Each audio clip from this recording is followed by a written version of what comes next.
Gave me my first break is here tonight. Don Kinsvater was working at Wallace Floyd on the Central Artery Project and hired me. And that was really the beginning of all of this stuff. Really started with Don. And I remember walking into your office to leave the project at one point because I just was a little overwhelmed with the amount of work that happened on the project. As I shot more and more work was coming into the office, and there was just, and I was also printing every night in the dark, doing black and white for the EIS. So I was just slammed, and I had a studio over on Summer Street, and one of my artist friends had found a courier flight to Hong Kong for $500. So Don was really awesome. He worked this whole thing out so that we could hire someone in the office, and I could continue doing photography on the Central Artery. And in January, end of January, I made plans to go to China for 5 weeks. And the woman who booked my flight, I was supposed to go from Shanghai to Beijing. She reversed it for some reason, and so I was flying into Beijing, put me into Tiananmen Square the night before the troops moved in, and I wound up photographing the entire event for a whole bunch of different news outlets. And it was my introduction to China, but it was more so because I was working on Central Artery and I had already started doing work with Don on historic preservation. That the whole vision was how to reknit the city, and you know, whatever the political choices were that were made, the work up front was very, very much centered on how do we put the city back together again and take advantage of the opportunity to reknit these neighborhoods and integrate them in new ways that will service the city and enhance the life of the different neighborhoods that are along the alignment when they remove that big structure. And so I was already in this mindset. So I go to Beijing, and then I have this whole experience of this entire country on the verge of this same kind of massive infrastructure project, where it's not just, it's social, it's political, it's economic. It's a shift from a fascist communist regime to a fascist capitalist regime. And it was the beginning of this just massive explosion of a middle class on a scale that you can't imagine here. It never even happened on the scale that it's happening there, even, you know, in our heyday here in the United States. So for me, as an architectural photographer, to go to Beijing and be able to document projects like the Grand National Theater and the Bird's Nest Stadium and crazy, really out there in terms of scale and vision, and utterly expensive in any other country but China projects, is a really, really amazing and rare opportunity. And it all started with Central Artery, and that's where I really learned about a project with having a multiple components going into it over a long period of time, all working in concert, and wrapping my head around how to really create images that are in service to the project, which is what I was doing. So they had to have immediate value and use, but I had to have a long-term vision and maintain a vision that was personal for me, because, you know, I had my own perspective and, you know, was learning all kinds of different things and wanted to integrate everything. So when I went to Beijing in '89 and had that experience, it really, it was the convergence of the artist, the historian, and the witness, really. And it opened my eyes to what was happening in China. And I went on to document what happened next, which was roads, tunnels, airports, bridges. I worked on the Hong Kong Airport Core Program for 6 years, documenting that. I worked on the Three Gorges Dam, documenting the construction of that until it became so problematic that I couldn't finish it. Who are you working for? I worked for anyone and everyone, anyone who would take an interest in what I was doing and help me underwrite these projects. I was essentially independently doing this. But what would happen is, I was doing a lot of infrastructure work, so I could go to, say, Hong Kong and work on a new water system and a new tunnel and bridge and highway, and then do work on the airport core program. And then I would do a couple of restaurant shoots, because I also shoot food. And then I would then take 2 weeks out of time, and I'd find my way into Three Gorges, and I'd contact people involved in that. And I'd work with, you find people, or I found people who would have an interest in the subject that I had, and were willing to, pay for some photography, and you sort of scrape and pull it together. And sometimes you get lucky. Like I did a big spread for Scientific American, and they underwrote the whole trip, and it was fantastic. And they paid for a helicopter aerial shoot of the whole Hong Kong airport core program, and did a 10-page spread. And that was great because that made me. Then everything else. I went to Food Arts. I did a shoot on these really cool little restaurants in the mid-levels in Hong Kong, and did another shoot, a restaurant shoot in Shanghai, and then I did an archaeological shoot in Three Gorges upriver for archaeology magazines, and that enabled me to use their contacts on the ground in China to access the archaeological sites before they got shut down. And that way I was able to then go in and learn my way around the towns and villages that were going to go underwater and start to document life there. And then, it all kind of happens, but it's a lot of work, and it's a lot of surprises and spontaneity, and sometimes you get lucky and you get a good client that'll pay you everything up front. Were you ever in trouble? Was I ever in trouble? Yeah. Shooting what you wanted to shoot. Well, you have trouble from time to time. Three Gorges Dam was very problematic because from security, I had gone there 3 times for Engineering News Record, and I had spent 14 days in total and had all of about 45 minutes on site, and it was from a van with 10 people. And it was really frustrating. So I knew I couldn't do that again. I did some research, and I found that there was an American firm working on the project. Only one non-Chinese firm, and it was the company that designed the concrete delivery system. It's a massive concrete project. It's a mile long, and they had a network of these conveyors that were delivering huge amounts of concrete from batch plants off-site right onto the project site itself, and we're pouring concrete. And actually, what was really crazy is that the guy who designed it was 23 years old. The company is out of Minnesota. It's named Rotec, and the guy who was in charge of it ended up getting put onto another project, and his assistant, who was fresh out of college, inherited this Three Gorges Dam design, and he designed the whole thing. And so I had known that friends of mine, or people that I knew, because I'd done some work for Scientific American, I was shooting their expeditions for them, they were planning this big engineering issue, and I'm like, you've got to do this project, no matter how you feel about it. There's like 10,000 workers when it's in stage 2. It's huge. And then there's a ship lock that goes through a granite mountain that's the longest, biggest ship lock in the world. So I convinced them to go with it, and I had done Hong Kong for them, so they knew that I could work in China and I wouldn't, fail, essentially, because you can really fail easy there. Anyway, they went for it, and I went to the president of Rotec, and he loved the idea of having his company featured in Scientific American. So I got a badge. They had workers who were rig workers. They were on 3 months and off 1 month. So he gave me one of his Yugoslavian workers' IDs. And I was there for 2 weeks. But the thing is, it was all under the radar. And as soon as they find out that you're there, they send the police, and then nothing bad would happen. They probably take your film and your cameras, and you have to pay them a lot of money, and you have to apologize, and that's it. You lose everything.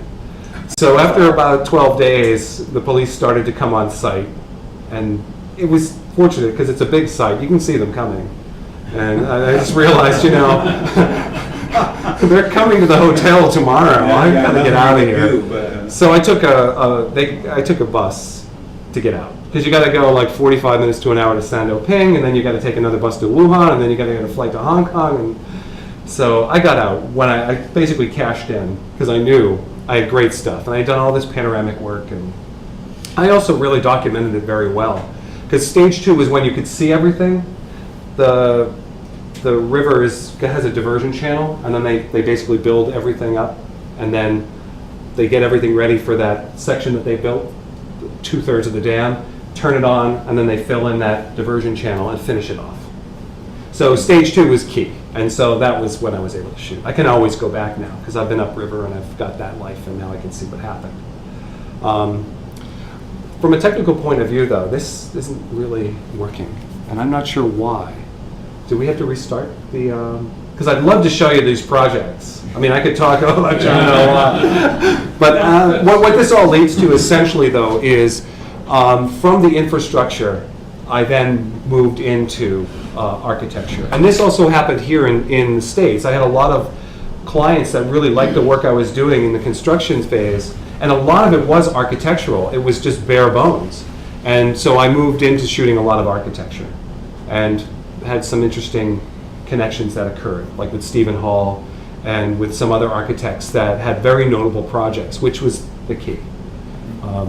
So for me, I had some really nice opportunities, and really, it's great that you came tonight, Don, because that was the big one. Working on Central Artery was the biggest opportunity that I ever had, because I could do, but basically I had people supervising me like Don who were visionaries at the time, and were like, go for it, do it. So I could do architectural photography. I was out in the field seeing how it was all happening, but I was also in the main office understanding the whole concept and seeing the big picture and being able to feed 800 people in different departments with different kinds of imagery that called some 4 or 5 cameras, some medium format, some panoramic. I got a chance to practice all kinds of styles with all kinds of equipment. And I worked, it was a really, really wonderful chance for me to learn an awful lot. So that was huge, and I've applied that ever since. I did a program for MIT, a similar, designing a program of coverage for their new buildings. And so documenting key points of the construction and feeding them to trade magazines to build up relationships, and then when the buildings are finished, then translating that all into and parlaying that momentum into finished architectural magazines, design magazines, all different kinds of media, and then servicing the institutes that take over, or the whatever function that building served. Like in the case of Simmons Hall, it's a dormitory. But in the case of Stata or Brain and Cog, or the latest one, the Maki building, there's like tons of labs inside of there. So each one doing something different and a different kind of science. And it's being able to understand how the building was conceived and created, and then be able to articulate how that some of these spaces are designed for sciences and technologies that don't exist yet. And they have a very broad but very interesting mandate. So for me to be able to approach that as an architectural photographer with an eye towards the end use in the moment when it's not even close to being done is really exciting. And sometimes it works out great, and sometimes it doesn't. There's convergence, but these kinds of opportunities are really, really valuable. And I've applied all of them when I go over to China. In some ways, China has always been for me a really magical place where things happen that just can't happen here, because culturally it's completely different, and things don't operate in the same wavelength that they do here. Excuse me, Andy, did you do mirror displays in your system preferences? Yeah, early on. I'll try it again and see. It's funny because I had it, and then it was completely skewed, and so I restarted it and redid it. And let's just say. This is your laptop screen. Yeah, there you go. Yeah, but it's not going to. Well, let's just see. Okay, so if you go to Gather Windows. Mirror displays. Yeah. So let's see if I can. I had a studio over on Summer Street. I had a Cibachrome processing unit in there. I was doing platinum printing and selenium toning my own prints, and I had a 5x7 enlarger. And chemicals were kind of getting to me because I did a lot of work on Central Artery for quite a few years, where I was doing just a lot, putting in a lot of hours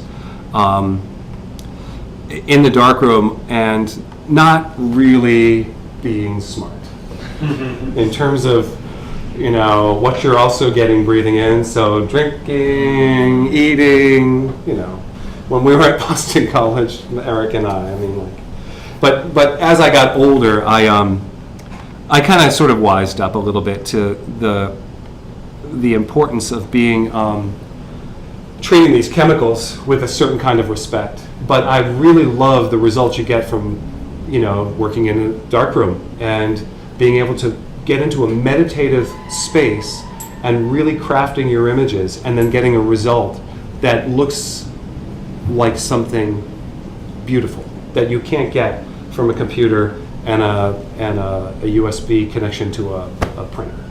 So one of the nice things about reconnecting with Eric is that when I knew him, that's what we were doing all the time.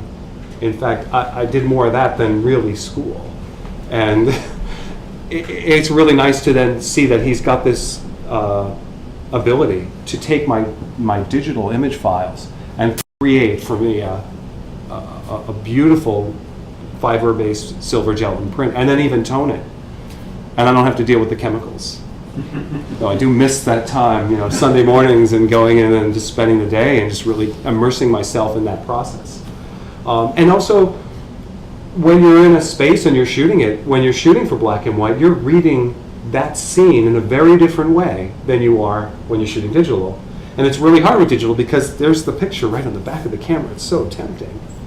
You lose that ability to use your technical knowledge and experience to visualize the image you're creating in the moment, and then honing your technique so that you have the ability to decide what it is that you want to create. So back to this situation in China, my background grew out of infrastructure, and so for me, I went after these projects. The Grand National Theater I had read about, and I went to an editor that I work with a lot at Architectural Record, and proposed that we do some long-term work. And they had no budget. I mean, they paid like nothing. So it was kind of like, sure, if you want to do it, We'd love to have that project. But Cliff was going to provide support, so contacts and people to get in touch with, and those really important things, especially in China. If you don't have the right connection, you're not going to get in. And so I was able to utilize the valued contacts that Cliff had to open that door and access that project. The financial responsibility to pay for that came from other clients in the food world and in the architecture world, other firms that were hiring me to shoot their projects. And so you sort of spread your costs around and assume a certain amount of risk, because in a sense, I haven't yet made that project yet, but I will, like in 5 years, because this is a pretty notable project, and over resale. That's why this whole internet thing is so unnerving, because for a long time I used magazines as a resale, as a long-term way of getting a return on a project where you could, essentially get your money back. It's just going to take you a while. But now the way the internet is structured and restructured things and editorials in such a place, it's not really possible to resell your stuff anymore because it's already out there on the web. And once it's out there on the web, it's free. And magazines are looking to the architects to hire the photographers, and so they're not going to pay you. So it's a really odd, this ability to go and document projects like the Grand National Theater or the Bird's Nest Stadium or the Linked Hybrid. They're really tricky, and each one from a how did it happen financial perspective was structured very differently. So the one that I love the most and the one that paid the least is the Paul Andrew. The Bird's Nest was such a high-profile project that was very easy to find the funding to do it. And then Stephen Hall basically underwrote his project. But I was a known quantity to him and have been photographing his project since his very first one that I shot at MIT. And so, each one is very different. But when I would go there, I had the same sort of principle, which was sort of to immerse myself in that project as long as I could and make the most out of my time there that I could devote to it. So when I first went to start working on the Grand National Theater, which is a Paul Andrew project, I went to Beijing with my Linhof, two Mamiya 7s, Nikon F5, and a ton of Polaroid film. I mean, a whole suitcase that was all this stuff. And I was shooting, that's what this comes from, one of my studies with the Polaroid before I put it on film. And actually, this is probably one of the best, for me, most memorable architectural shoots, because it was a week long, and the project was, I'd never seen anything like it. It sits on the other side of Tiananmen Square, right behind Congress.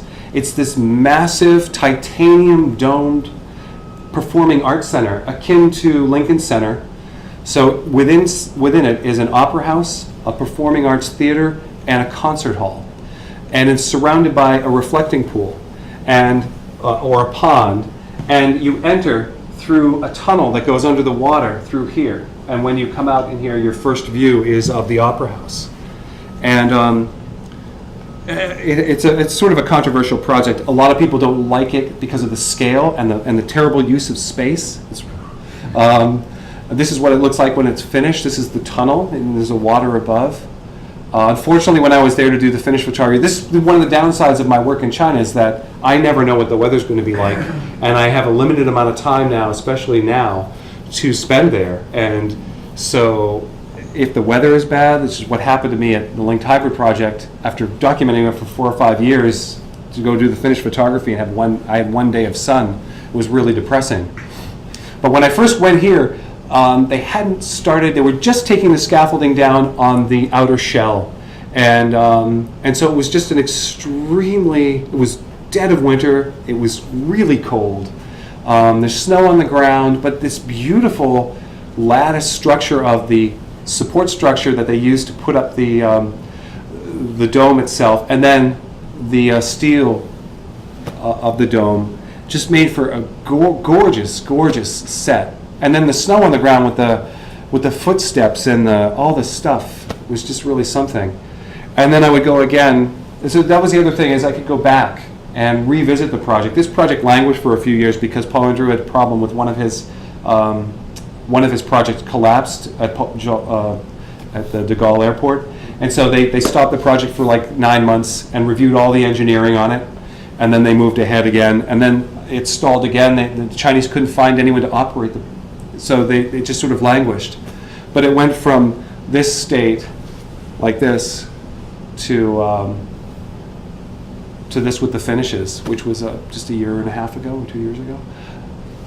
Which I had no idea what the finishes were going to be. I'd never seen the drawings. The architect who was on site was this really nice guy, but he was always really, really overworked. And the first time I met him, he handed me a hard hat and a flashlight, and he said, "Just check back here with me, but don't get killed and be careful. They're taking the scaffolding down." I didn't know what that meant. They're taking the scaffolding down. Well, what they were doing was there are these big steel knuckles that hold these pieces together, and they were way up in the top, and they were just dropping them down, so it was like a pachinko machine. And these were like really heavy, big pieces of steel, and they were just falling everywhere. And there was also no electricity inside, so anytime you went inside, there was no light. And there were people living there who were the construction workers. So they're like, you go down the hall, you're going down a stairway, and there's pieces of metal coming up that you can't see because it's dark, so you got to use a flashlight. And then that's the bathroom. Someone's living on the next floor on the stairwell. I mean, it was, for me, coming out of here, Central Artery, like I know construction projects, was nothing like this. It was crazy. And I'd be there for hours. And you takes 2 minutes, you do your Polaroid, you wait 2 minutes, you rip it, you look at it, it's not right. So time kind of just, it's like being in a casino in Vegas. You have no idea once you go in there what time it is or how long you've spent. This is a shot of the Opera House. This is traditional opera. No. Is that right? No. No, and this is what always really made me it always kind of freaked me out. None of these things are Chinese. The architect isn't Chinese. They don't do opera. I mean, they can do opera. Yeah, they don't have their own opera. They don't have anything that's their own. Like in this case of these performing arts. This isn't traditional Chinese theater, although the truth is, now they do. They're coming out of a vacuum, and their architects are coming out of a vacuum. I mean, the whole country is coming out of, cultural revolution and crazy Maoist ideals like the Three Gorges Dam. It's an absurd. When I was there, they were even saying the cost of electricity that they were going to generate was so cheap compared to the cost of this dam that it was an absolute absurd project to build. But it was like Mao's greatest vision was to... there's a long history of dam builders in China because dams made a lot of trouble for people from the very beginning. And some of the earliest civilizations come from the Yellow River and the Yangtze River. The Han people, the Ba culture, which is one of the earliest ones, comes right from the Yangtze, where the gorges are that they just filled in. And all that archaeology is destroyed now because Mao had this bizarre idea that, like, you dam the river and you win, kind of thing. And it's a very interesting country to work in.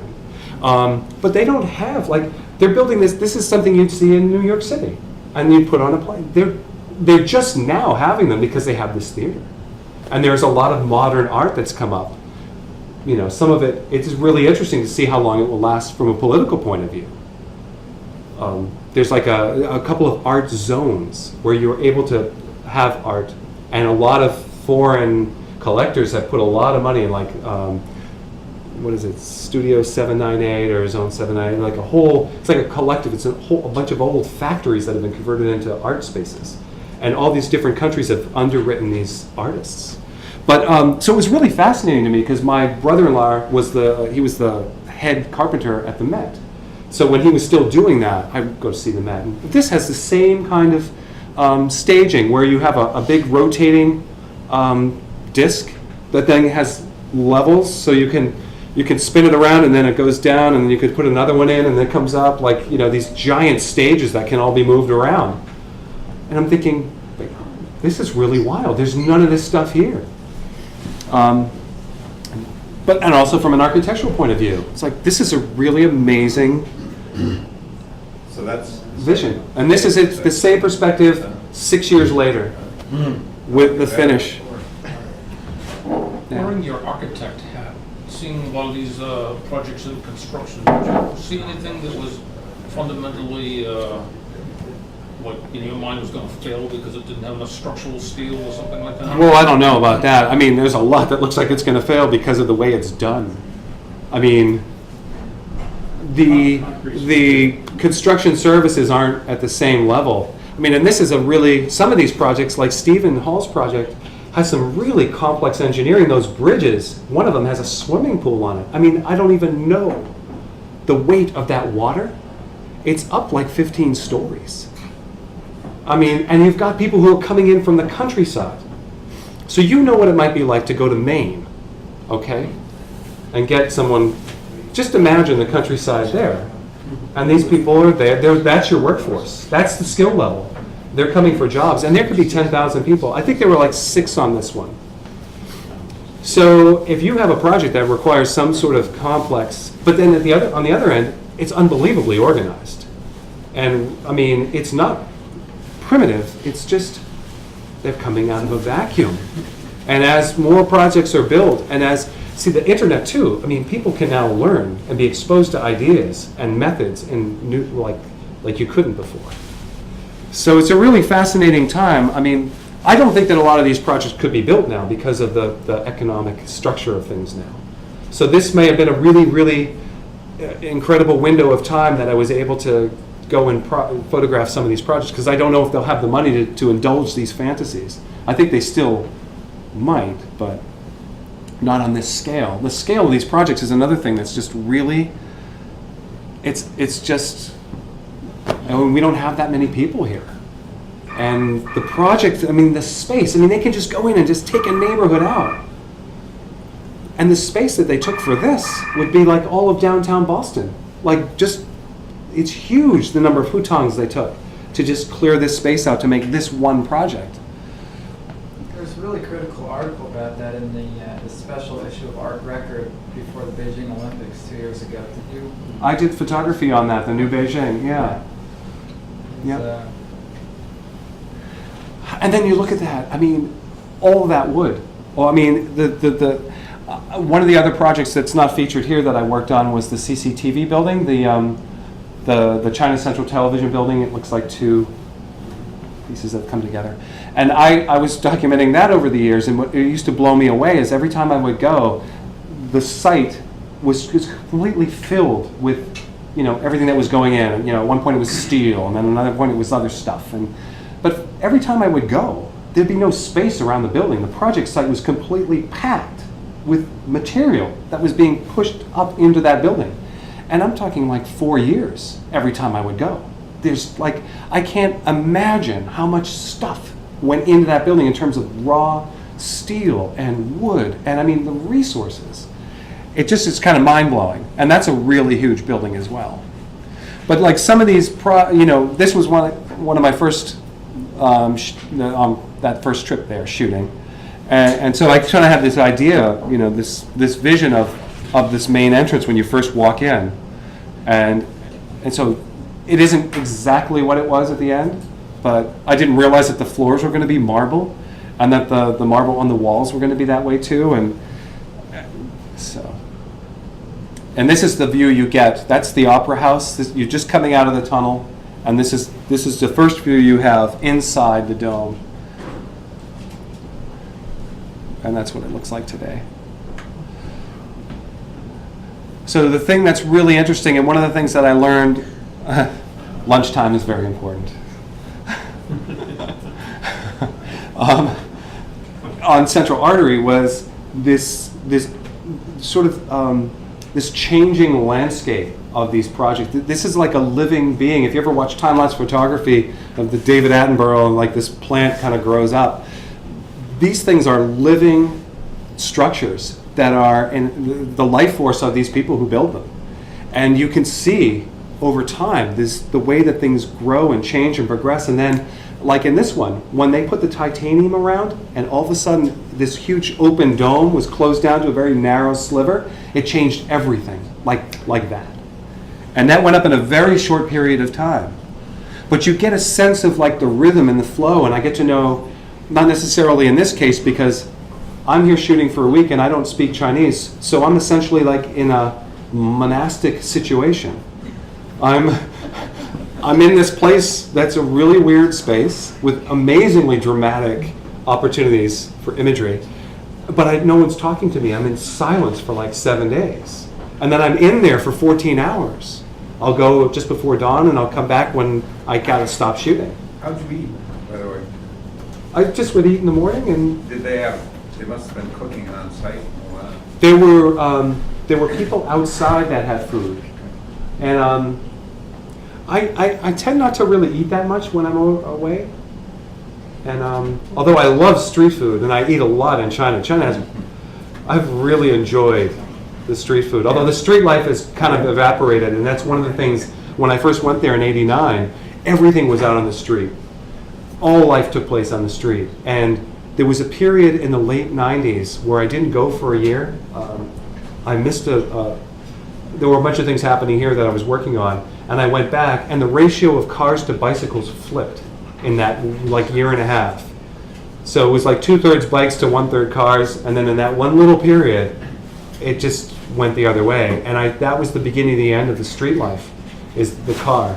And I have lots of beautiful shots in Shanghai in certain neighborhoods that were being reconstructed, and I would find a place, I would always try and stay near to where I was working so that I could, you finish work at like in this case, it's 9 o'clock at night and you're packing up and you've got all this heavy stuff. You don't want to go like across town.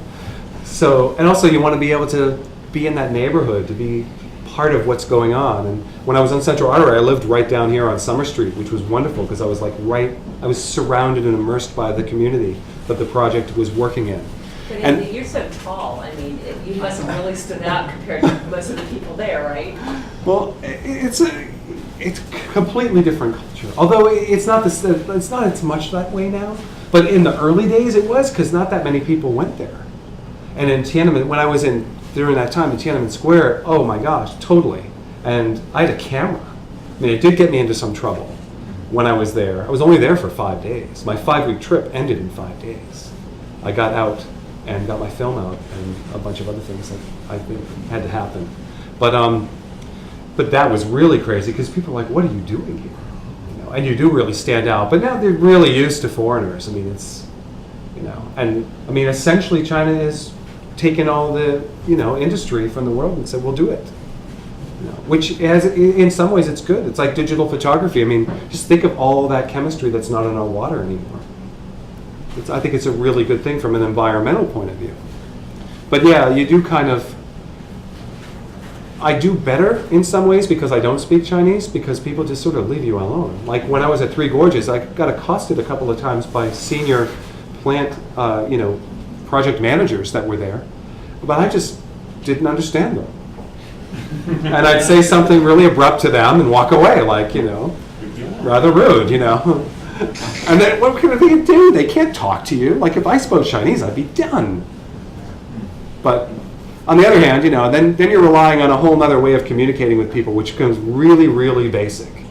So I've really kind of enjoyed it because all of the nonsense in my head and my life just goes away and it gets reduced down to the most essential reason that you're there for and what your primary focus is. And you've got no one distracting you. Like, there was no cell phone in here.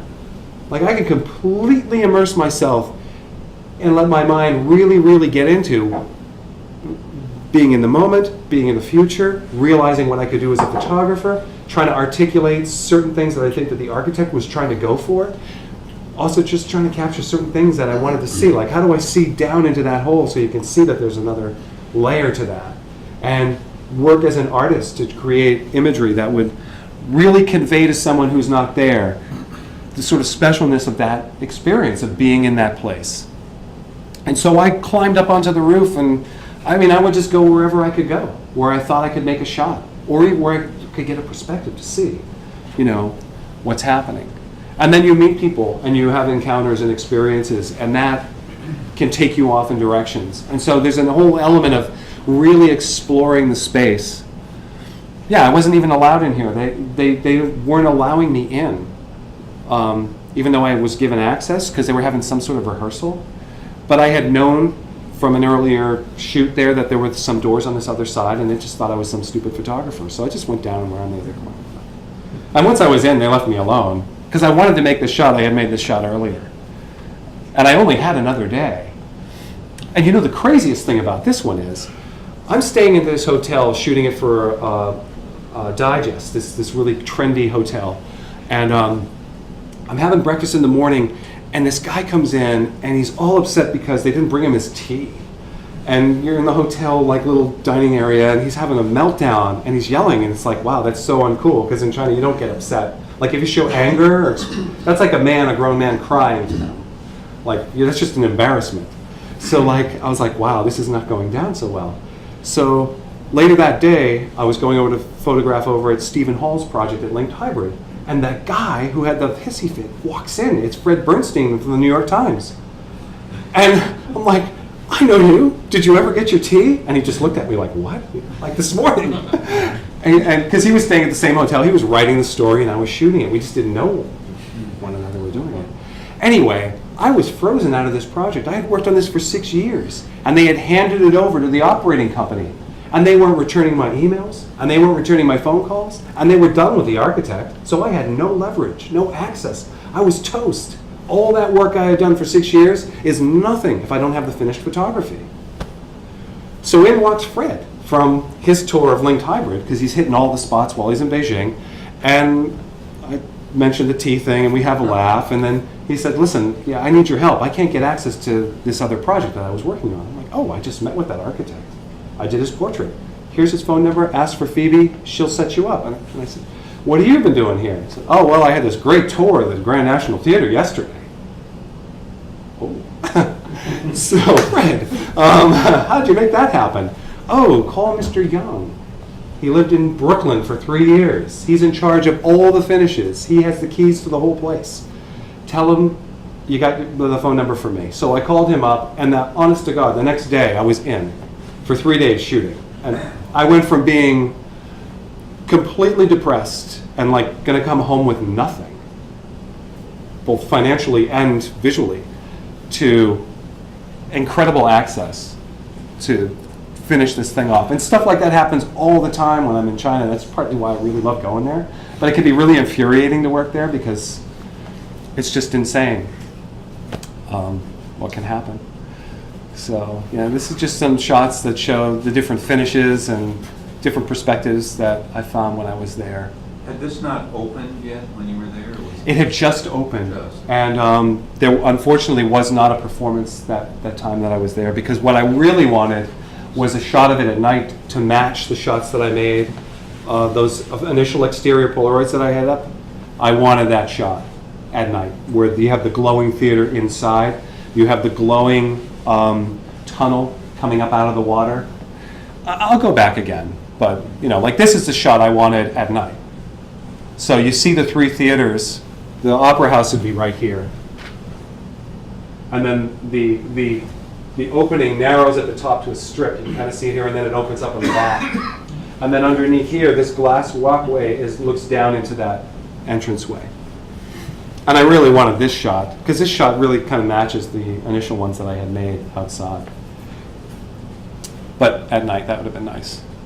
Then the Olympics kind of came along, and things kind of got really weird, because in the first 2 years, it was like something really magical happened, where you could get access to things. And China was, I guess, the official perspective was, you know, we're going to be open to the West. There were going to be hosts and be very gracious and do things in sort of a way that would make all peoples of the world comfortable, which would mean a certain amount of transparency and, you know, liberalism and freedom and the ability for journalists to come. I mean, essentially, if you're a journalist in China before this, you're a spy. I mean, I can't tell you how many times I've been detained taking photographs at like a tourist site, or harassed, because there's no free press, and everything's controlled by the government, and all the money is controlled by the military. So it's kind of like they have it. So it was a really weird time the first 2 years, and then the third year things got tight, and then the year coming up to the Olympics they clamped down like you can't imagine and made life absolutely miserable. They took one building that was supposed to be this Beijing Digital. It was supposed to be this multimedia building modeled after sort of like a computer chip. It even looks like it the way it was designed. But it turned into this sort of, the movie Brazil, has anyone ever seen that movie? Information retrieval? Mm-hmm. You know, that giant, that's what it became. And they put a big fence around it with guard dogs and turned it into a security center. What it was initially designed to be was a multimedia experience for people at the Olympics where they could see every venue at one time, in real time. So you could go there, the idea was, and see the rowers that were competing somewhere outside the city. You could see whatever events were happening in real time on all these screens. And what it turned out to be was just a big security operations and control center. And you didn't find that out until I went there, and the architect couldn't even get me in, and it was surrounded by a barbed wire fence with German shepherds, which we can go online, I can show you that. But back to this one. This particular project was crazy because it has captured the sort of the pride that the Chinese people have of the whole Olympic thing, and this sense of nationalism that's grown there. This sort of was very emblematic of it. And there was this pedestrian bridge that I could see. I had spotted this hotel that like was adjacent to the project. When I met with the architect to do the construction, I'm like, that looks like a great place to shoot from. So I got a hotel room there to shoot it when I went back.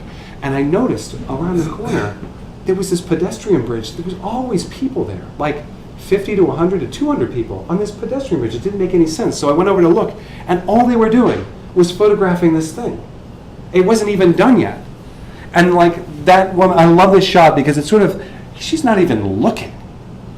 I mean, she's the euphoria that surrounds this project was really, they're up on I don't know, some kind of like utility box just to get some perspective on it. And so this is the perspective I had from the hotel room, which was really hard to get because the windows wouldn't open. They only kind of went out like this. So I basically made these shots with my hand out the window and jamming it up into the thing, especially the night shots where you're at like 5 seconds or so, were really hard to make.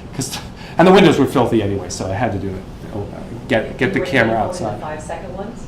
Yeah, I would just wedge my hand up and then the other one this way and just, you know. But they had the camera was basically kind of, the window was like this and the camera was like that, up into it, like into the wedge. So it was kind of easy to do, but still not the ideal situation. And I had to bribe them to get me that room too. They didn't want to give me the room. So it was really weird. It's always fun in China. It's just when you start to have to haggle for chewing gum, like in like 2 weeks of haggling through every single encounter you have with someone can really wear you out. Yeah, but the scale of this project was really amazing, and the brain behind this, this is like an erector set gone mad.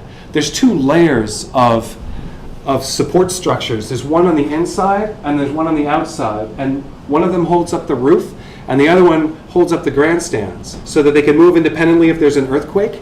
And each piece is made on site and assembled together on site, prefabricated and then assembled.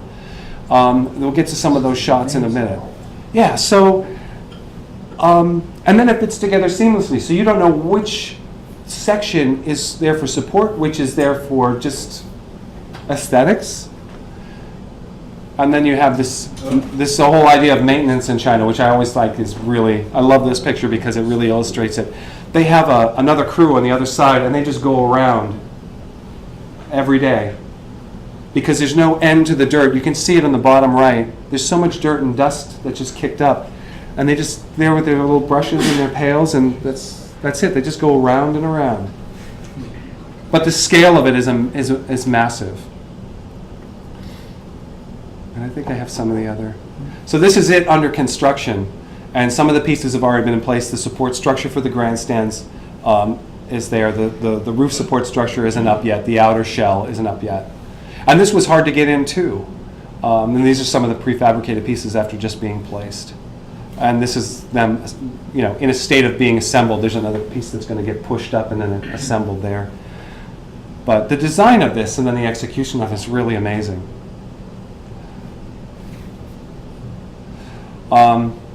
And this came about from work that I did at MIT in their architecture department. I photographed their models and all their thesis work for the Department of Architecture. And one year, I always get like a grad student assistant who works with me to coordinate things with the different people who are going to submit their stuff. Well, she was from China, and she had gone to China after graduating from MIT and now works for Domus. And so she hooked me up with Thomas, who is the architect for Herzog and de Meuron, who got me access into this. So if it wasn't for my relationship with Carew at MIT, I couldn't have ever made that contact with Herzog. So it's really crazy how things kind of happen. But we were, in the architecture world, I guess circles can be kind So of... this is steel pieces? Yeah, these are steel, and they're fabricated. Is it all steel? All the outside. Inside is concrete. But The concrete is inside, and the grandstands is all concrete, all poured concrete. But this outer structure, the nest itself is all steel, and you can kind of see where the concrete comes to here, and then the steels. And they're dragging a piece. They're going to put it in place with the crane. And yeah, you can see this is all concrete. This is inside. All of this is concrete, poured concrete. And it was a challenge because we really weren't supposed to be there. He took me through in a time when nobody was around so that he wouldn't get into trouble. And I had to sign a form. Now, I was working for Herzog and de Meuron. I mean, they hired me, and then we had to go in secret because the Chinese government was so intent about trying to control it, not letting anything get out. And then it's just a matter of, trying to make the most of a very limited amount of time on site and get whatever you can get in terms of activity that happened there. What happened? Where's my next one? You can imagine what the plans look like. Oh, It must have been. crazy. It's Swiss, There's only, it's really interesting when you start to see the different minds, cultures in these things. The other thing that really struck me too is in China, they're very nationalistic. The idea that these big projects, especially for the Olympics, aren't designed by Chinese nationals is really significant. I don't think we can appreciate it here, how significant it is, because they have the mandate from heaven. We're barbarians. And that's a huge, it's a real thing. Like, the racism and the prejudice are very real there. And they're just, Han Chinese, that's it. So I think it's amazing that a French architect designed their national theater and Swiss architects designed their national stadium. But the next generation of architects that come along, it's not going to be the case. It's just right now. Americans. Yeah, everything. And this is a Stephen Hall project. This is Simmons Hall on steroids, really. But these bridges are really incredible. this is like the culmination of like 20 or 30 years of Steve's visions, these bridges, and having the engineering to pull that off. So the swimming pool's over here, and there's a cafe over here, and there's sort of like this weird public space over here, and then this down here is a 3-screen cinema, and you can just barely see here there's a hotel, and ground level retail, so grocery store, shops that you would need every day, mid-level commercial space, offices, and then upper-level residence. Down here, underneath this reflecting pond, which could be a skating rink in the winter, they take the docks away. Through these tea houses is the entrance to the garage, so underground parking. And it's its own little world. And initially, it was designed to be open. Unlike other projects in China, like Jianwai Soho, these big mega projects have their own private security, and they are gated, and you can't get in unless you are a resident or have the resident okay you. This was to be open, and there are parks on either side. There's a park over here, and then a park on this side, and a whole other park that runs along that whole side, and then it opens to the community. And what's happened is the developer has put this traditional Chinese wall around it that looks absolutely absurd. It's like 12 feet tall, and it looks like the Forbidden City. And you can't get in unless you have security. I'm not sure what the state is going to be. Andy, when you said that Stephen Hall was working on this for this concept for 20 or 30 years. The realization of the bridges. So That- was that- he just looking for the place of where he could finally accomplish this feat? I don't know. I think it has more to do with the engineering and the ability to solve certain physics problems. It's also a scale of project that. It could support that. That could support that kind of bridge. And it comes from images from the 30s and even earlier. Actually, there was the King's image of New York City with all the bridges that goes way back. Yeah, yeah. I mean, It's not an old new. image. It's an old one. Yeah, it's, yeah. He's been painting those for 20 years. I've seen those old paintings of his bridges. His watercolors? Yeah. Yeah, he's had the bridge thing going for a while. I guess that's, yeah. Modern architects. I think that's the key as a program that could justify it in this case, linking these things together. Yeah, and this program is really, it's pushing a lot of things that he does. One of the nice things that I've had the chance to do is photograph a lot of his projects for him. So you see certain themes expressed in different ways on different scales for different projects, residences, museums, chapels, this kind of mixed development. There's another problem here from a photographic point of view that I made this image for, which was something interesting that happens to his buildings when he has the squares. When you shoot with a wide angle, is they become rectangles at the corners, at the edges, and he really he goes crazy. One of the things that I realized why he liked my work was when I saw the first book that my work of his was published. In the front were the watercolors. It was for Simmons Hall. And I couldn't understand why he liked my photography, because it looked, to me, Paul Warshaw was shooting it for him, and those pictures all looked good to me. And then I looked at Stephen's watercolors, and I realized his watercolors looked exactly like my photos. Like, if he was a photographer, he would have made the same choices in terms of where he stood and what lens he used that I did. He really loves to compress his spaces. And as I kind of do, especially this kind of thing where you can get away with it. The problem with this project is it's so tall and the footprint is so narrow that the only way to get a relationship between the different components is to use a wide-angle lens, which distorts everything. So I thought I would try something with this this new piece of equipment that I designed for the Hasselblad camera, which is the tilt shift. So I started doing tiles. So this is a composition of 9 separate tiles.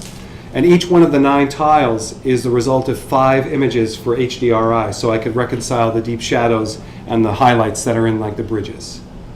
So it's like 33 images that all get stitched back together again, all shot with a normal lens. So it was a way for me to get a true normal perspective with no distortion in any of the squares on the edges. it was a real pain in the neck. So did you just basically leave the film plane in the same spot and move the lens around? I would move the lens up and then down, and Down. then, yeah. And that's, can you, that thing do side to side? It can do side to side, and you spin it. Yeah. Okay. Yep. It's sort of a silly exercise, but for me, I was kind of thinking of, from a certain perspective, because it just took so much time. I waited till the end of the day when it didn't really matter what the sky was like.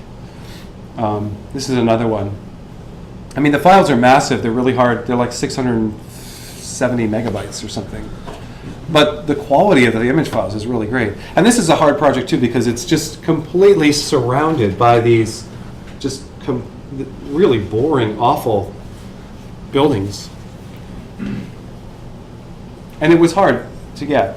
But this was another one where, I had the opportunity to go there. Oh, the other thing about this project that's interesting is that its heating and cooling system is sort of powered by these 600 geothermal wells. So it's one of the greenest projects that I've ever worked on myself. And they were just beginning to drill when I was there at the beginning. So this is the whole, the footprint. And then that's midway through the project. And then now we're on site. I think I have another one that shows it when it's finished. It doesn't look too much different. And this is on one of the bridges.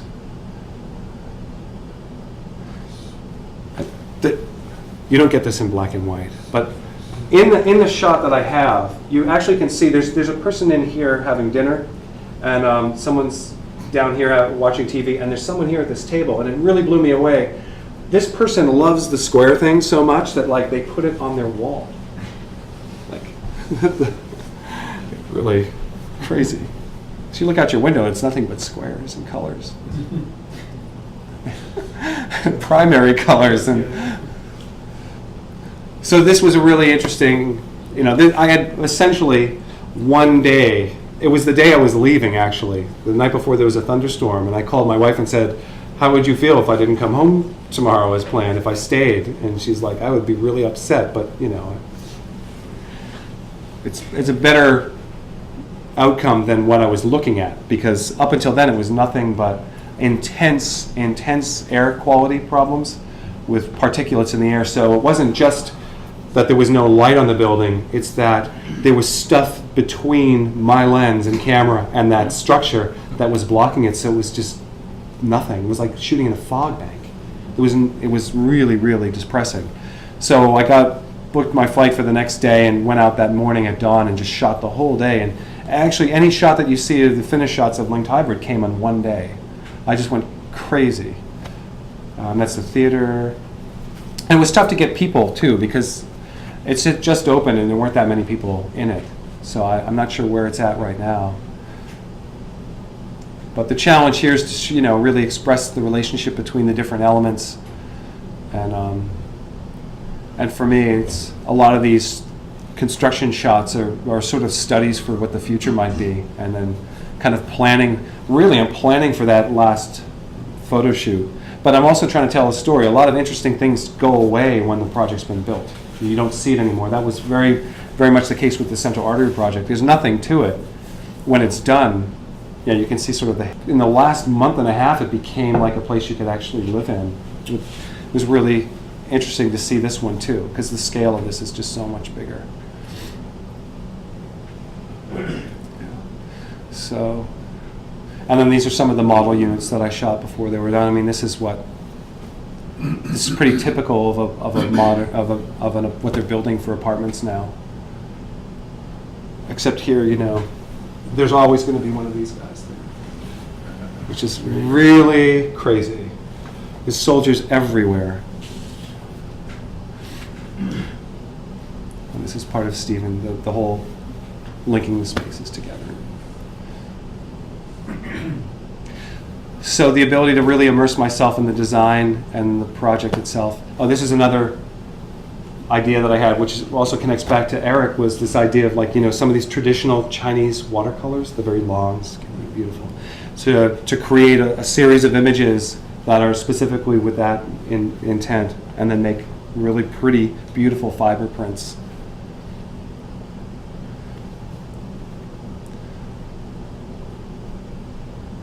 And then these are some portraits of him on site.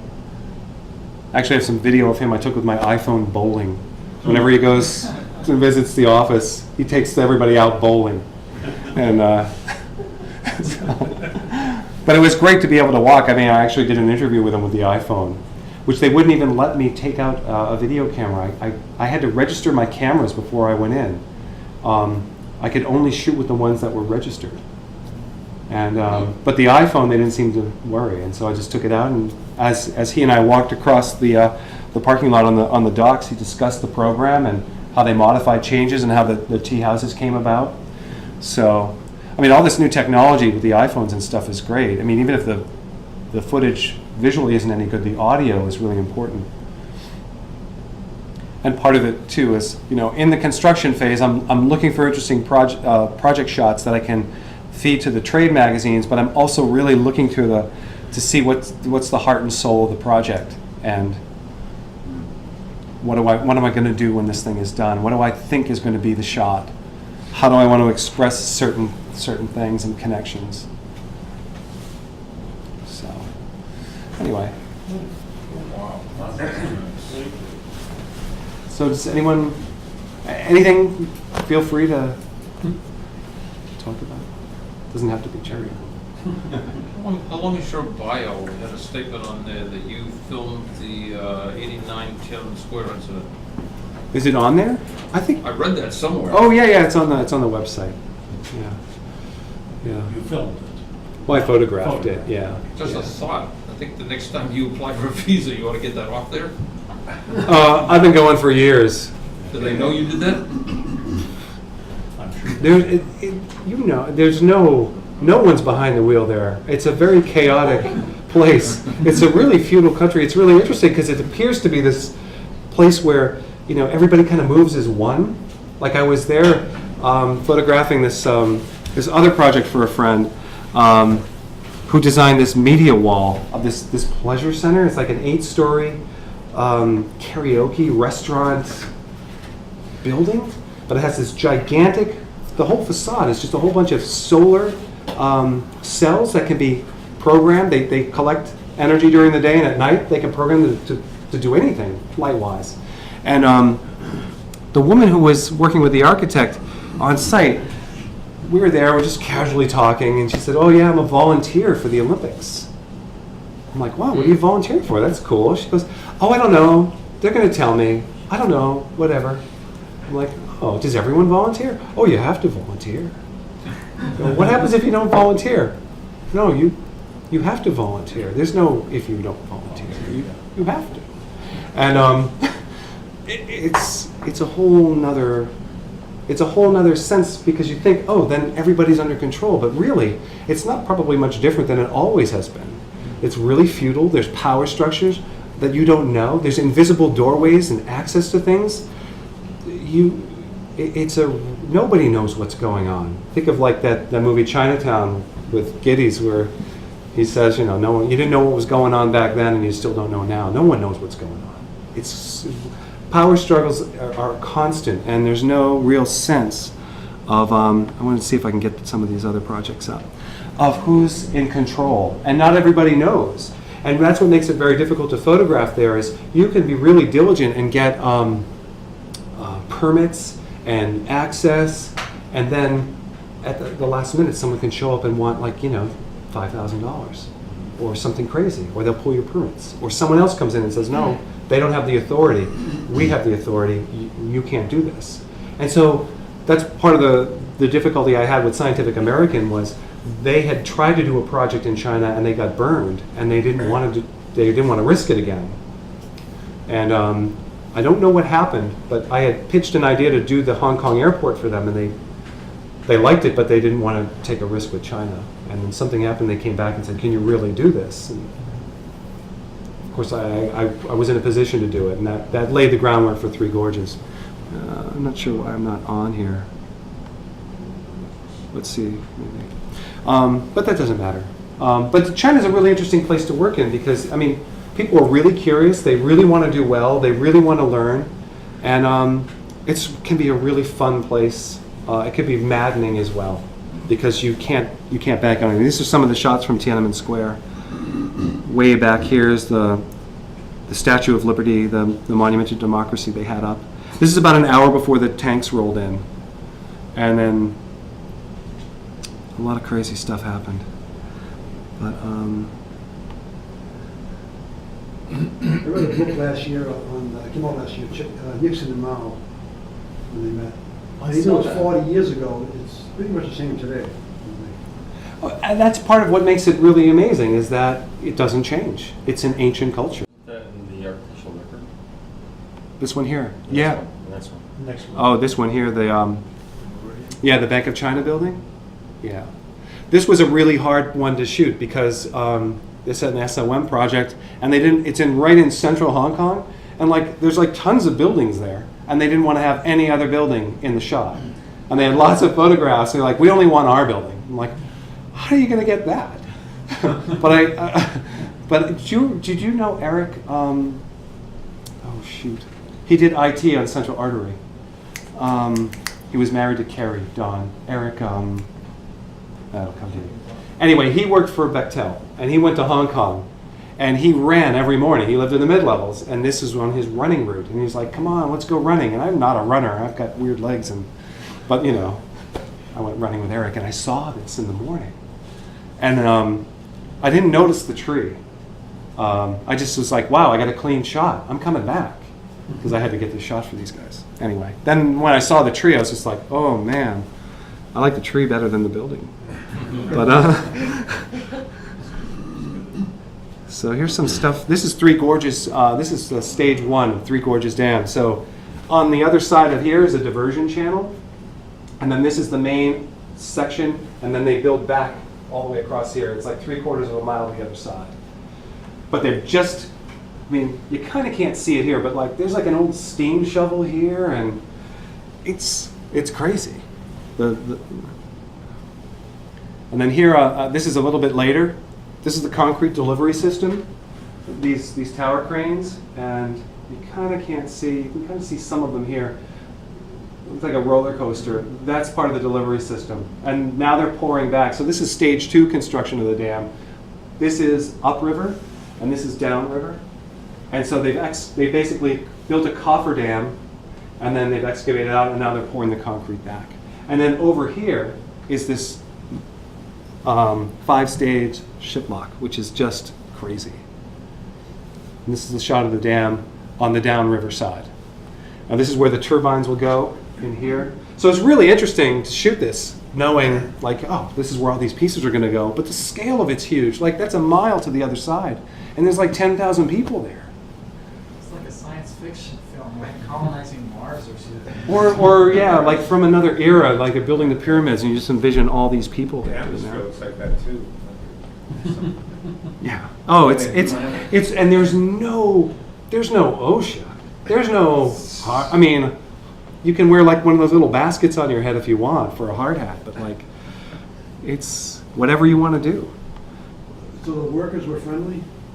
Not the higher ups, not the managers. Well, because you really weren't allowed there. They have a real problem with security. They were afraid that India is going to bomb it, and they were afraid that they were also afraid that the images would be used to subvert the funding, because that was a big problem that kind of delayed it. A lot of people were like, "This is an environmental disaster," and all these Western funds were funding it, and so then they did this whole scheme to mask the money.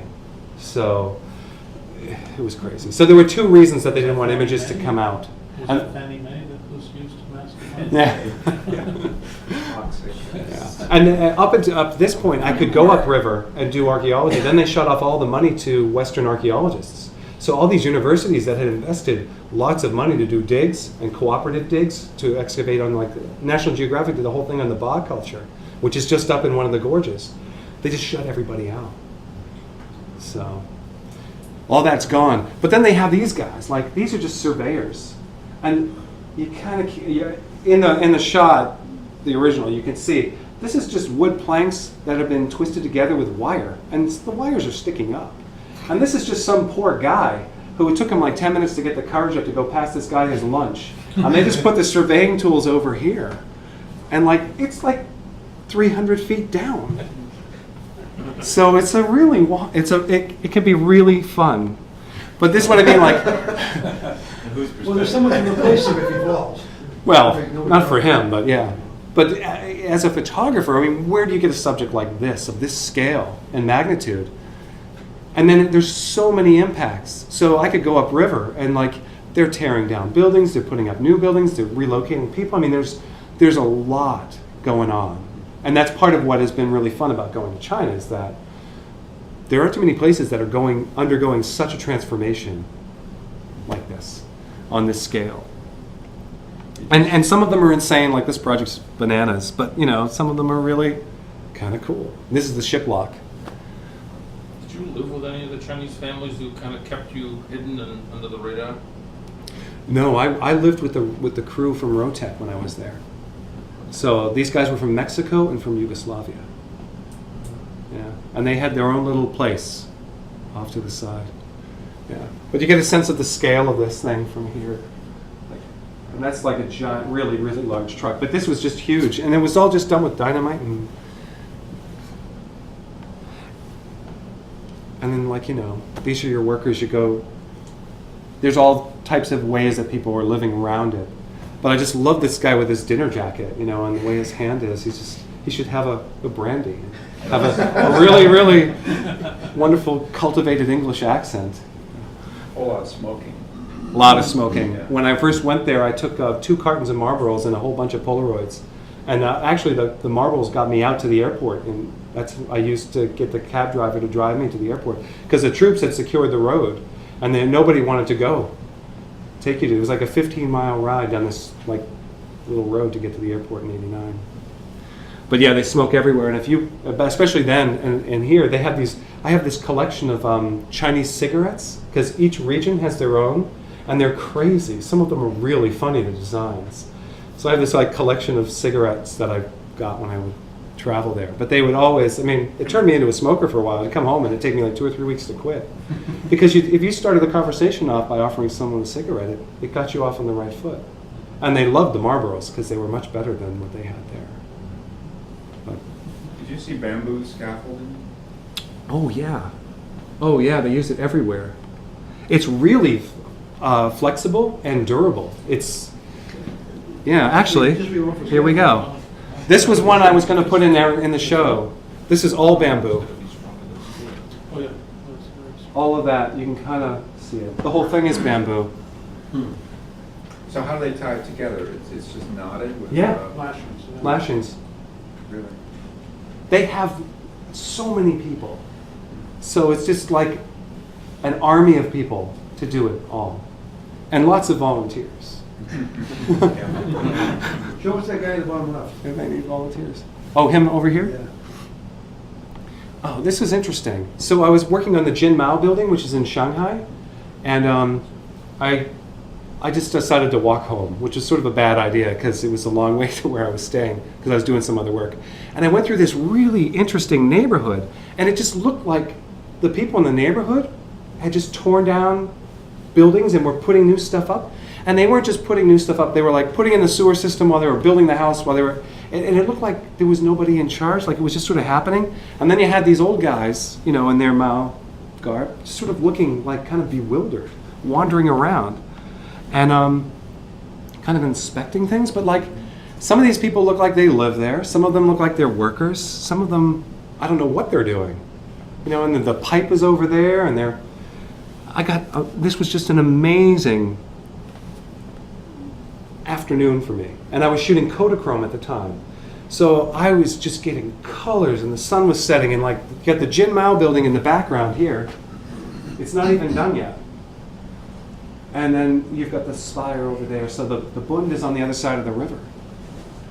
And they're building this building here, and they just raised this neighborhood for some reason. And that's a part of things here too that was really, really rewarding for me, is that you could just sort of, like the street life, it just happens. You're walking through these neighborhoods and you come upon things that you just don't normally see. You recognize that previous one as the cover of our brochure. This is another one. This is in that neighborhood too, and I really love this shot because there's just so much going on. Like this guy is asleep, and in the negative and the print actually, you can see the detail. He's selling ducks, and there's so many people in this shot. This old lady hanging the laundry. There's another person up here in that window, and it's the street life. It's like a coral reef, and it's really rich. And as long as the food that you eat is cooked, you can eat like amazing stuff on the street. Did you get sick much? I never have gotten You've sick never in gotten China. sick? The only place I've been sick is in Iraq, and that was right after on a tour after the Gulf War, and I ate some fish, which was a really bad idea out of one of the rivers. So you're not drinking water? No, you have to. You're drinking the bottled water. You got to drink bottled water. You have to. You can't eat anything, like no salads or vegetables that haven't been cooked. Everything has to be cooked. If it's cooked, you can eat it. And if it's not cooked. But I've eaten really well. A lot of times people will think that because you're Western, you want meat, and they'll fry stuff up on you. But if you can ask for stuff that's steamed and vegetables, all of a sudden they have more vegetables, and it's amazing. And the food can be really, really good. And I'm not too afraid to eat, so it's kind of fun. I'm like, I have another shot of this guy. I couldn't find it. I should put it in. He's like working on this giant rig, and it's all greasy, and he's like up there, and he's got this giant hammer, and he's smashing it, and he's got this cigarette hanging out of his mouth the whole time, and I'm like, it's just like my grandfather.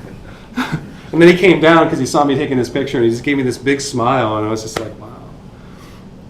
And then this guy's just No eye protection. nothing. Oh no. I mean, I don't even know what he's doing. I mean, I don't know. It's already been cut. Like, he's just there jamming on it. But I love the way the wind is blowing in his hair. I mean, there's a certain kind of vitality. And then you have this guy who just, works in an office somewhere or is an engineer. I don't know. Just decided to come home and roll up his sleeves and shovel some dirt.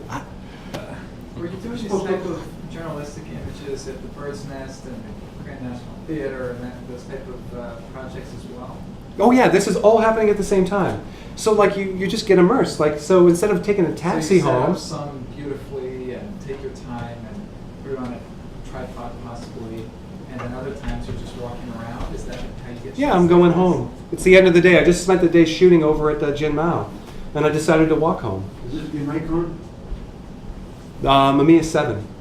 So most of these are 6-7 negs, and then this couple of these are Kodachrome with the F5, the Nikon F5, and some of them are Kodachrome 120 before they discontinued that, which was really beautiful.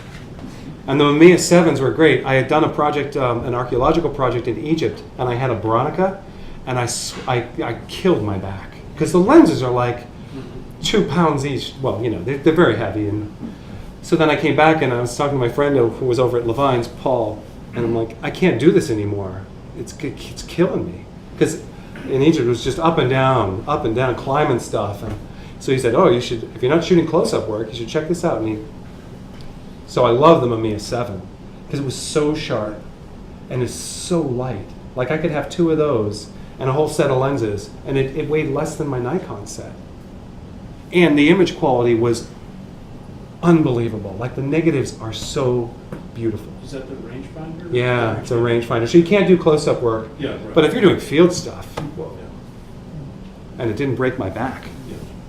So did you ever have issues with people you were taking their pictures? Oh yeah, absolutely. But you can kind of That's a tell. little touchy.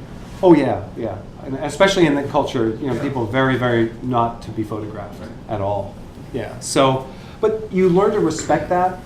I mean, I was shooting down at the T today, and I could tell people coming up the train that saw me, you know right away who doesn't want to be photographed. So, and if you show people that you respect that, then it's usually okay. And that's an important thing to do too, because that people, sometimes I've had really good relationships or made contact with people because they really had a reaction to the camera, and I went to some length to let them know that I'm not going to do that, or I didn't take their picture, or whatever, or I delete it right in front of them, and then we strike up a conversation, and they get over their thing. Some folks have figured out that's Yeah, that's happening more and more now, yeah. Yeah. That happens to me in restaurants, because I do a lot of food photography and food work, and sometimes people think they can get a bottle of wine. But then there are people who genuinely get upset being photographed, and they have a visceral reaction to being photographed, and that's a really valid thing. Well, just give them a marble over dinner. There you go. I had I was shooting over at Biba when it was Biba, and we set the whole tons of lights and this whole thing all set up, and there's a woman sitting next to her with her friend, and we're all ready to go, and the chef has put this thing out. It's been an hour and a half, and she's like, oh, I don't like that. She gets all upset about the lights. We've been setting up for like an hour. And she really just wanted a free bottle of wine. She just wanted her dinner comped or something. It's absurd. And I was just like, no, don't pay them. You can't, on principle. But you have a little print option where, because I think sometimes when you're in places like this, if you could give them the photograph, Yeah. that would be worth it for them. Yeah. Yeah. And in some cases, people they'll I'll let you do, can I have a, whatever. Yeah, right. And then I get their email address. Yeah. I have a little thing in my phone that I just send to their email, and it has my contact yeah. information. So I don't even have to bother. I run out of cards, and so it makes it a lot easier. This is downtown, this is Shanghai. This is the John Y. Soho project, which is like a prototype for Stephen Hall's. It's sort of like the first one of these development projects where you have a gated community with the underground parking, commercial, retail, first, second, upper levels, and then you know, all these different layers. Like I'm actually in a park that's connected to a daycare on one of the roofs of the building. But and this is outside. You have this guy who repairs bicycles. So this is the project, and there's a canal on one side. And I usually try and walk around and kind of get a sense of like scale. Try and get a long shot. Play with the structures a bit. And this guy was there for years, just repairing bikes. This is him at another time, like a few years earlier. Same umbrella, doing his thing.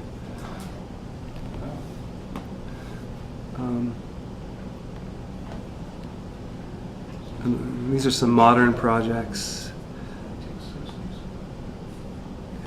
Linked hybrid. I think I have in here the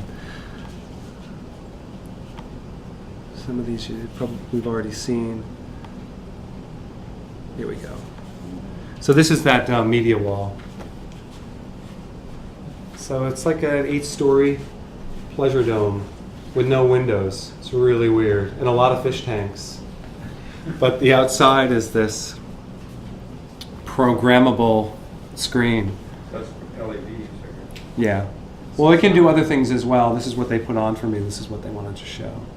So it stopped becoming a security center after the Olympics? Oh, no, Beijing, that's Beijing Digital. I'll get to that one.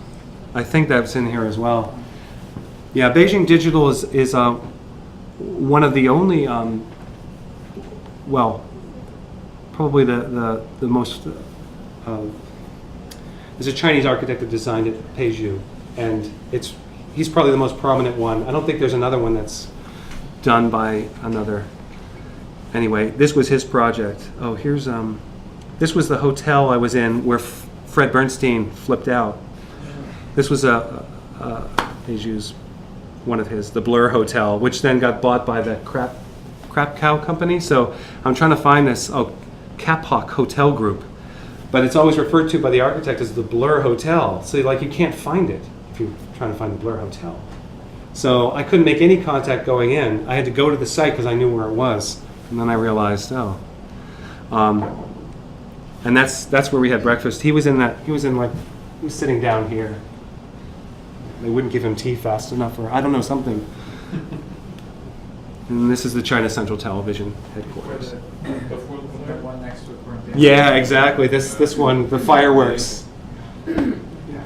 But you could see like all this stuff. Every time I went there was stuff everywhere, and it's all going up in that. I mean, like it blows my mind when I think about it. Well, that's one of the biggest problems with urban construction, staging, getting your material inside. Yep. It's just the vastness of and the quantities. I mean, and also, I mean, they just came in and raised this neighborhood. This is where we're going to put it here. That's most of the cities in the 50s and 60s here. Yeah.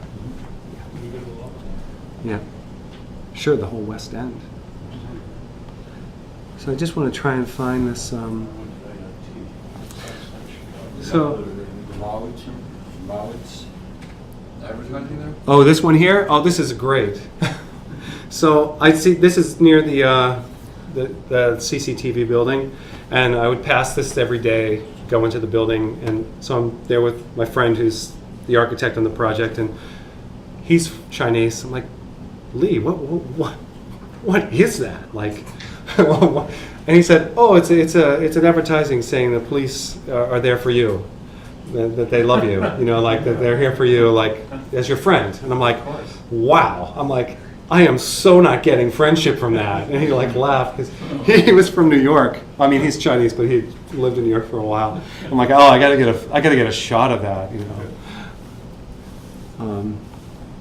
I don't know if it translates exactly into that, but he was kind of saying, you know, strong country, or I don't know, something. Oh, here's Beijing Digital. So this is just really freaky. And so this was supposed to be like a place you could go and see everything in real time. And by the time the Olympics came around, you've got the barbed wire fence with the razor wire at the top. And you see the German Shepherds, and there's no way in. And I'm working for the architect. Like, he's paid me. And this is the best I can do, because there's nothing there's nothing, I mean, I got to shoot it from a pedestrian bridge across the way. Like a fascist Louis Kahn's Yeah. Richard's Tower. It's insane. Now I can go there now and go in and shoot it. It's all done. It's over. But leading up to the Olympics, it was like, it couldn't happen. And the same with the water cube. I had done a lot of construction work on the water cube, and then I never met that Fred Bernstein who could get me the phone number of the guy who could get me in at the end, so I never got to do that one, which is a shame, because in the construction I have some beautiful shots. These, each one of these has like a round ball. Some of them are quite large. Some of them are like this big, some of them are like this big. And they had them all just strewn around in this area that was going to become like another pool. So it was just an open space, not where the arena is with the grandstands, but off to the side in the back. And so it looked like this really crazy, like 14th century French game, like with the balls all over the place, and it was still going up. And I was just really disappointed that I couldn't get in and shoot that. But, Do you know what's happened to these buildings? oh, they still use them. What are they using? There's like a this water. stadium almost. There's a water park inside that, the water cube, like with tubes, and you know, it's there for the people to use, and they have events there all the time. What was the And term of the Olympics? it was the main. It's where they did all the water sports, the water polo, the swimming, the diving. So now it's like a place you can go to. Well, I guess in What were theory. these that giant stadium for? The main stadium. Yeah, Oh, the Brisbane. they have like the Asia Games there. Yeah, what are they gonna do? 4 years. Fill it with 120,000 volunteers. I don't know. But they have events. I mean, that's what's really interesting about it too, is that it's always going to be China, and it's going to express its culture in its own way. But it's definitely being influenced by other cultures in the world where it wasn't before. They just want to do their own thing. They want to know what you know, and then they want to do that themselves, or they want to come and do that in your yard. Like my old tax accountant has moved to Beijing, and his whole business has shifted from taxes to helping Chinese companies set up corporations here, and he's doing really well. But it's bad news, because they'll come in and they'll like completely undercut everybody price-wise, drive out the business, and happened with the painters on our street in Lexington. So we saw it. You know. That was $3,000. They bid that for $6,000.